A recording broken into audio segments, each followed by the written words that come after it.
Hola amigas y amigos de México Unido, qué gusto que nos volvemos a encontrar con este Noti Ciudadano. ¿Y para qué hacemos esto?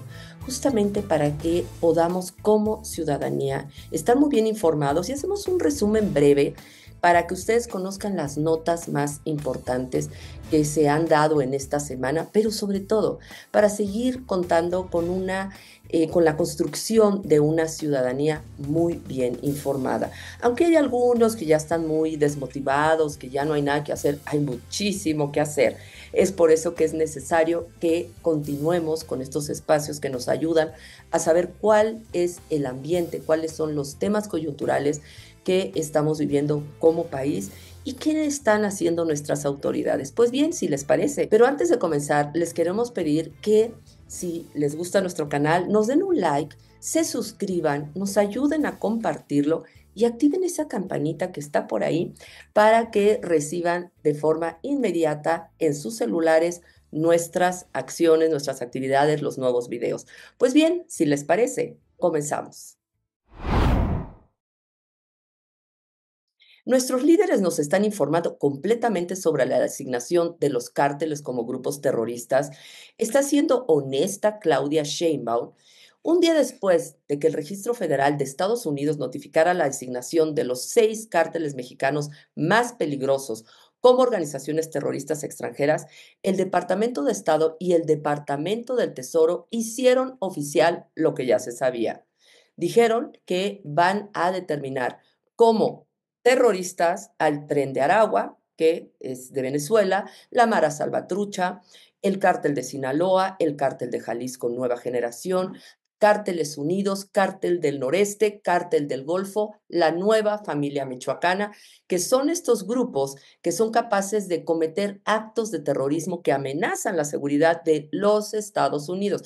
Ellos nada más van a ver por su seguridad nacional y política, no van a venir a resolvernos el problema, desgraciadamente. Pero es importante que finalmente se empiece a hablar del tema, se expone el daño que están haciendo y lamentablemente, como no hay voluntad política, todos estos criminales que están extorsionando, están secuestrando, que por cierto en la Ciudad de México incrementaron en altísimos porcentajes, no doy los porcentajes porque son diferentes delitos, tienen diferentes porcentajes, pero aumentaron las desapariciones, los secuestros, las extorsiones, el cobro de piso en más de 2 cifras cada uno de estos delitos y estos delincuentes no son parte de los cárteles. Entonces, desgraciadamente, vamos a seguir padeciéndolos porque al parecer nuestras autoridades no tienen la voluntad para combatirlos porque tienen acuerdos electorales con ellos, lamentablemente. ¿Y cuáles serían las implicaciones que el que se haya determinado a los cárteles de las drogas como grupos terroristas? ¿Cuáles serían? ¿Cómo nos afectaría nuestra seguridad y nuestra vida diaria? ¿Estamos de acuerdo con esta decisión? Realmente no podemos saber, porque Claudia Sheinbaum no nos informa. Nada más sale con una postura para proteger su imagen de en un sentido patriotero, que va a proteger la soberanía, que prácticamente la soberanía está en manos de los cárteles, y también el que dice que va a haber cooperación y no subordinación. Sin embargo, habla con un lenguaje totalmente errático, inconstante. Por un lado dice, no vamos a combatir al narco, nos pasa por encima Trump y ahora dice que sí van a cooperar, que esto siempre se ha hecho. En un ambiente así se genera mucha incertidumbre. Es por eso que es crucial que como ciudadanos nos informemos, participemos y exijamos respuestas claras a nuestras autoridades, porque no podemos permitir que este tema tan importante se maneje a espaldas de nosotros. Bueno, pues ya, Trump anunció nuevos impuestos a productos importados. El presidente Donald Trump anunció que a partir de abril de 2025 podría poner impuestos de hasta el 25% a productos que vienen de otros países, incluyendo México. Esto afectaría a los coches, componentes electrónicos y medicinas. ¿Pero qué significa esto? Los coches y otros productos importados obviamente podrían costar más también para ellos. para los estadounidenses. También las empresas que usan partes importadas podrían tener dificultades. En resumen, Trump quiere proteger la economía de Estados Unidos cobrando más impuestos a los productos que vienen de afuera, pero esto podría afectar el bolsillo, obviamente, de sus consumidores. Es realmente darse un tiro en el pie, pero es la manera como Trump amenaza para que todas las personas se cuadren a lo que él ha planeado para su país y para el mundo. La Agencia Central de Inteligencia de Estados Unidos, bajo órdenes del presidente Donald Trump, ha estado volando de manera encubierta, bueno, ya prácticamente todos lo sabemos, unos drones que son de la marca MQ-9 Reaper sobre nuestro territorio nacional para espiar a los cárteles de la droga. Así lo dijeron los funcionarios de CNN, actuales y anteriores, familiarizados con el asunto, lo que forma parte de una drástica reorientación de la Casa Blanca de los activos de seguridad nacional hacia la frontera sur de Estados Unidos. Estos drones que están siendo utilizados no están armados actualmente, pero pueden equiparse con cargas útiles para llevar a cabo ataques de precisión. Estados Unidos los utiliza regularmente para atacar a presuntos terroristas. Véanos en qué nivel nos pone. Terroristas de Siria, Irak y Somalia. Pero si nos ponemos a dar cuenta lo que pasa allá y el nivel de terrorismo, que la gente ya no puede salir, las extorsiones, todo, pues ya llegamos a ese punto sin darnos cuenta. ¿Y qué significa esta intromisión, entre comillas, del gobierno estadounidense en nuestro territorio nacional? Pues primero que nada es que anden espiando nuestro territorio, pues así nada más porque sí, sin tomar en cuenta al gobierno de México. Y esto es algo que se ha ganado el gobierno de México, es algo que no podemos quejarnos porque no han estado haciendo su trabajo. En el gobierno de López Obrador es evidente que a estos grupos no solo no se les persiguió, sino se les protegió, lo que permitió su expansión y su diversificación, porque son grupos del crimen organizado, ya no nada más de las drogas, ya secuestran, trata de personas, muchísimos otros delitos que les ayudan a ellos en tener diferentes frentes en caso de que la droga no puedan, en caso de que ataquen justamente este negocio de las drogas. Pues bien, también puede haber un riesgo de violencia, porque si se les ocurre atacar a los cárteles, pues imagínense el caos y el peligro para la gente inocente y sobre todo en las comunidades más alejadas. ¿Quiénes van a ser los primeros que van a sufrir las repercusiones de estos ataques? Pues obviamente las personas de estas comunidades, sobre todo de forma económica. ¿Quién va a querer ir a estas comunidades? ¿Quién va a querer tener relaciones con estas comunidades? También México país, muy probablemente en un inicio se exacerbe la violencia de los cárteles, como lo está pasando en Sinaloa. Una vez que se atacan, es como dicen, se ataca el avispero, pues salen todas a atacar, se empiezan a atracar entre ellos, pero también lo más probable es que busquen desestabilizar al gobierno. Y esto puede tensar las cosas entre México y Estados Unidos. Bueno, pues en resumen, los gringos andan jugando a los espías con drones en nuestro país y eso podría traer consecuencias para nosotros muy graves. Y yo creo que el gobierno de México no está midiendo las consecuencias porque no se le está tomando en cuenta. La semana pasada tuvieron una reunión autoridades del gobierno mexicano y de Estados Unidos y Estados Unidos anunció al gobierno de México que va a llevar 3 programas. Estos 3 programas, los 2 primeros no se los quisieron anunciar a Claudia Sheinbaum, al gobierno de México. El tercero sí. Las 2 primeras le comentaron que iba a ser de consecuencias muy graves. No sabemos exactamente a qué se refieren. Estamos a ciegas. Y el tercero, dijeron que van a buscar la forma de participarle inteligencia al gobierno de México, pero de alguna manera esto pues no se tiene bien definido porque el protagonismo lo va a llevar el gobierno de Estados Unidos. Y por supuesto que siga la corrupción. ¿Qué mejor que controlar las aduanas, por donde entra y pasa absolutamente todas las mercancías? Pues bien, Claudia Sheinbaum le regaló a Rafael Marín Mollinedo, el primo de este señor que era el chofer del modesto Suru donde López Obrador fingía austeridad. Bueno, pues este señor ya estuvo ahí y regresa a dirigir la Agencia Nacional de Aduanas de México. ¿Se acuerdan ustedes de él? Ya estuvo en este puesto con López Obrador por 6 meses. Bueno, ¿quién es este señor? Pues es un político y economista de Tabasco muy cercano a López Obrador. ¿Y qué significa esto? Sheinbaum dice que con este nombramiento esperan recaudar más dinero en las aduanas. ¿Pero de dónde procede este dinero? ¿Y cómo lo van a hacer? Apretando más a los comerciantes honestos, extorsionándoles para para entregarles sus productos, ¿o será que hay otros intereses en juego? Aquí definitivamente hay un gato encerrado. ¿Será que los pusieron ahí por ser amigo de López Obrador? Esto no solo huele a favoritismo, huele a que el clan de los hijos de López Obrador, que son muy amigos de este señor, ahora no solo pasaron por el tren, pasaron por el Tren Maya, pasaron por muchos negocios de las empresas y de las construcciones estas faraónicas de su papá, sino ahora, ¿por qué no ir por las aduanas? Lo que a nosotros nos toca es exigir transparencia y rendición de cuentas. No podemos permitir que las aduanas se conviertan en un botín político.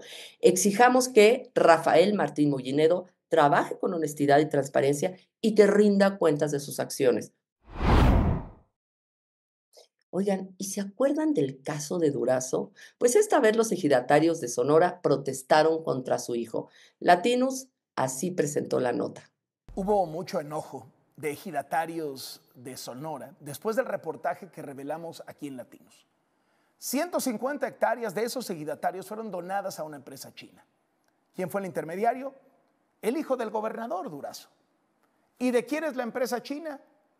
De un amigo de la escuela del hijo del gobernador Durazo. ¿Y quién es el administrador de la empresa? El secretario de Bienestar del gobernador Durazo, que además es socio del hijo del gobernador Durazo. Cuando revelamos toda esta trama, todo este escándalo, los ejidatarios de Sonora, los que tenían esas tierras, se enojaron y tuvo que ir a calmarlos. ¿Quién cree? El hijo del gobernador Durazo. En Latinos conseguimos una grabación de esa reunión. Durazo Jr. acepta todo su involucramiento en el asunto. Vea usted esta nota de Mario Gutiérrez Vega. Aquí estoy para dar la cara y para no solo hacer frente a las acusaciones. No se trata de atacarnos, no se trata de que se ataquen entre ustedes. Yo sé que es fácil con un par de personas que se alboroten hacer mucho ruido, pero al final del día se están defendiendo sus intereses. Decenas de ejidatarios de Agua Prieta se sienten engañados y molestos por la falta de transparencia en la operación que encabezó Alfonso Durazo Chávez, hijo del gobernador de Sonora, para que una empresa china se instalara en sus tierras. La indignación es por los incumplimientos y la poca información que les han entregado el gobierno de Sonora, el hijo del mandatario y su amigo Sergio Quijada Perino, líder del ejido. Pero el enojo es mayor desde el pasado 14 de enero, cuando Latinus reveló que detrás de la zona libre de impuestos, de las ayudas extraordinarias y de las 150 hectáreas entregadas a la empresa Mainland Headwear, hay una red de tráfico de influencias que involucra al secretario de Bienestar de Sonora, a su socio Alfonso Durazo Chávez y a otros funcionarios estatales. Ante las crecientes molestias, el hijo del gobernador estuvo en la más reciente asamblea del ejido Agua Prieta, celebrada el pasado 2 de febrero. Ahí buscó calmar a los ejidatarios y terminó reconociendo su papel central en la operación en favor de la empresa china y confirmó que preside el fideicomiso que controla las 150 hectáreas.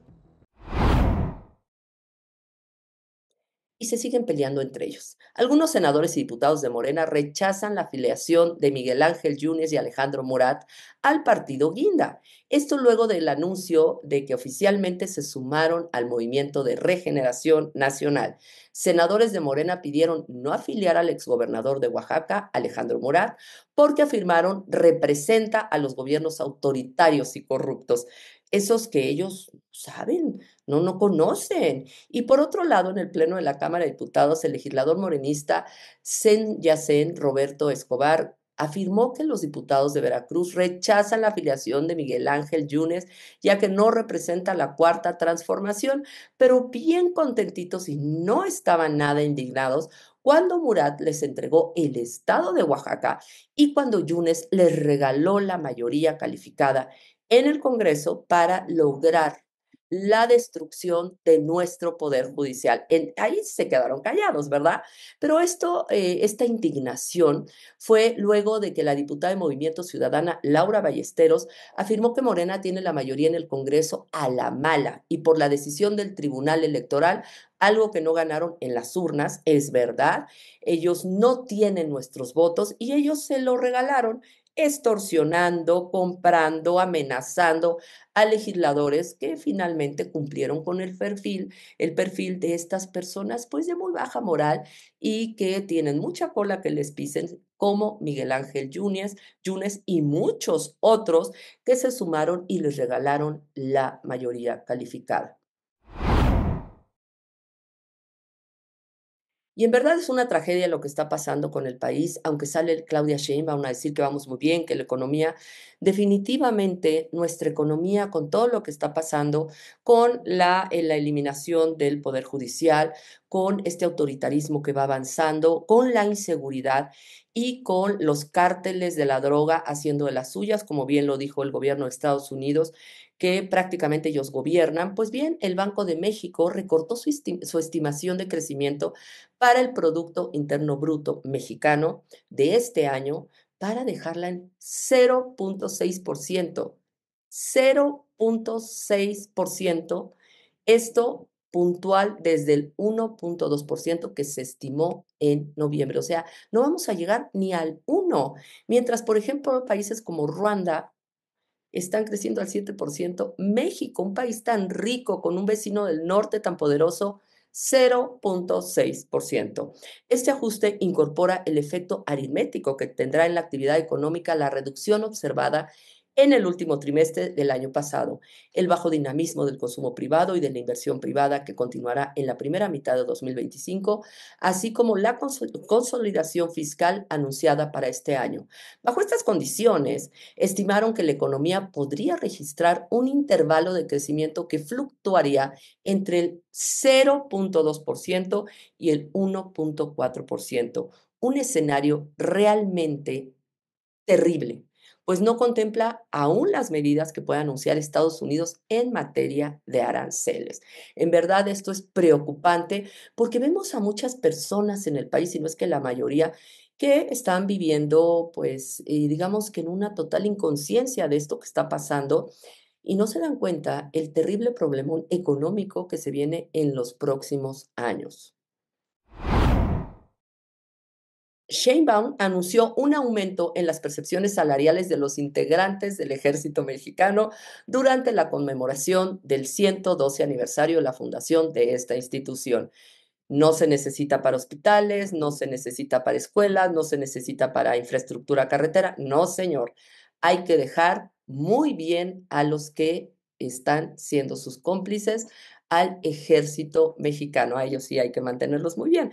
Según Sheinbaum, esta acción fue presentada como un reconocimiento a la labor de los integrantes del ejército, la Fuerza Aérea y la Guardia Nacional en seguridad pública y soberanía nacional. Aunque no se precisó de cuánto será este aumento que recibirán los miembros castrenses durante el 2024, los sueldos netos de los altos mandos del ejército eran 132,683 pesos para un general, 121,603 pesos para un general de brigada. También un general brigadier tenía un sueldo de 107,000 pesos, mientras lo que percibe un coronel es de 90,000 pesos. Pues nada mal, ¿eh? Nada mal. Mientras la tropa tienen unos sueldos muy precarios, pero a los que se va a premiar es a los generales porque han sido muy fieles a López Obrador y a la Cuarta Transformación. Mientras que un soldado raso, como les decía, ganan alrededor de 14,000 pesos. Los haberes del personal militar incluyen conceptos como compensaciones, asignaciones técnicas de fondos de ahorro, prestaciones adicionales, y también están estos sujetos a descuentos por el impuesto. Comparando un soldado raso, que es el que está al frente, que es al que ponen como albañil, que es el que ponen como carne de cañón con los cárteles, no ganan ni siquiera el 8% de lo que gana un general. Son a ellos a los que deberían de garantizarles que reciban pensión sus familias, uniformes, sueldos dignos, Bueno, pues así las cosas porque hay que quedar bien con el ejército para que les cubran las espaldas. La Cámara de Diputados aprobó en lo general y en lo particular las reformas a la ley de amparo. Esto es gravísimo. Quiero que escuchen lo que está pasando. La idea es armonizarla con los cambios constitucionales al Poder Judicial avalados por el Congreso de la Unión y las legislaturas locales. El dictamen derivado de una iniciativa de la presidenta de la República fue enviado al Ejecutivo para la promulgación y al respecto la abogada y columnista del Universal, Melissa Ayala, destacó lo alarmante que resulta eliminar los efectos generales de las sentencias de amparo. Esta reforma, según ella, aumentaría considerablemente la carga de trabajo de los juzgados y obligaría a más personas a recurrir al juicio de amparo. Y esto lo que haría es que las personas más vulnerables que no pueden contratar a un abogado quedarían en total indefensión y vulnerabilidad. No obstante, si se implementa esta reforma, las sentencias ya no tendrían efectos generales. Es decir, por ejemplo, una persona que, por ejemplo, todo el atropello que pasó con el Tren Maya, una persona que de una comunidad que veía que iba a haber afectaciones para la comunidad por parte de este devastador Tren Maya, con que esta persona metiera el amparo, automáticamente toda la comunidad quedaba amparada. Sin embargo, ahora estos mañosos, para que la gente se canse, no quieran denunciar o ampararse, si una persona se ampara, no tiene efectos generales, es decir, solamente esa persona, pues su pedacito es el que queda amparado y la comunidad tendría que ir persona por persona a ampararse. Insisto, las personas que no tengan dinero no podrán acceder a la justicia o cuando menos al abrigo del amparo. Y obviamente deja sin protección a muchos ciudadanos este fallo que debería de beneficiar a la sociedad.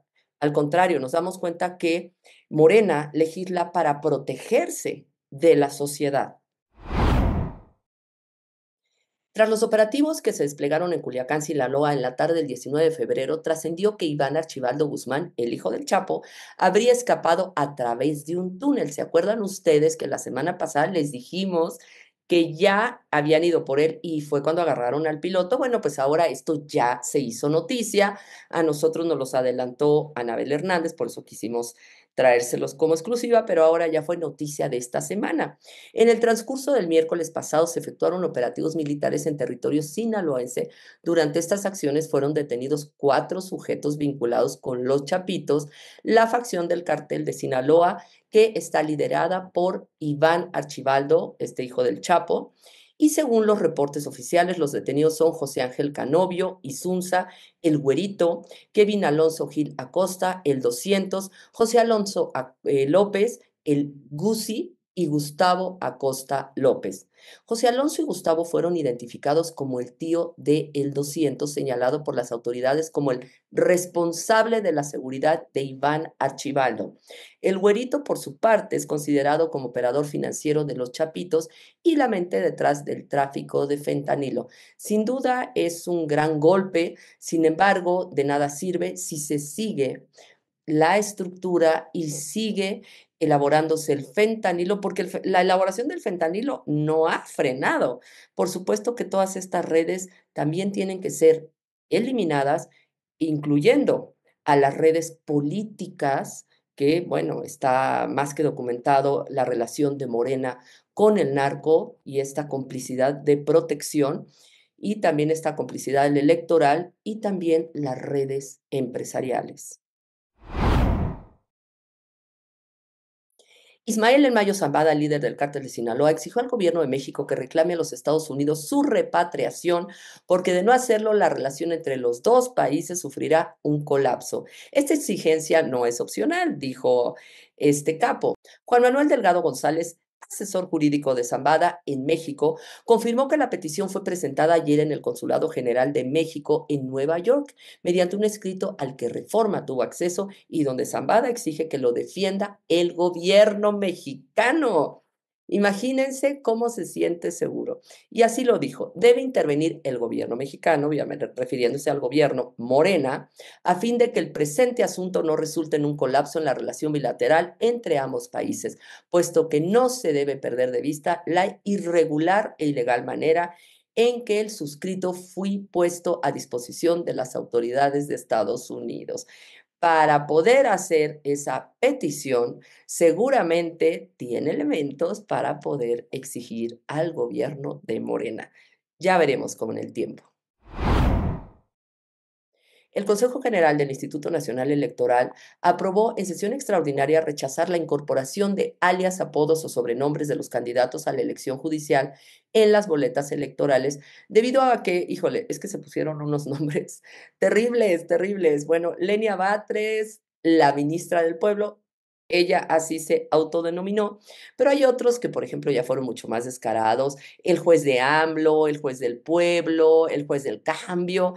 En verdad, esto es ridículo. El consejero Jorge Montaño, presidente de la Comisión Temporal del Proceso Extraordinario del Poder Judicial, argumentó que si bien incluir sobrenombres es válido porque permite la plena identificación de una persona, la condicionante es que sean expresiones razonables y que no constituyan propaganda electoral y no conduzcan a confundir al electorado.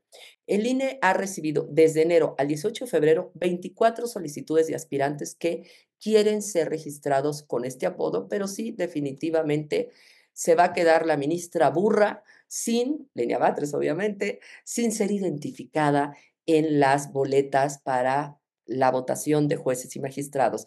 Pues bien, así llegamos al final de este Su Noti Ciudadano. Por favor, si les gustó, regálenos un like para que podamos continuar con este informativo. Y de la misma manera los queremos invitar este martes a que nos acompañen 7:30 a nuestra ya recurrente desde hace más de 7 años, reunión, conferencia con analistas, con personas que nos hablan de los temas coyunturales.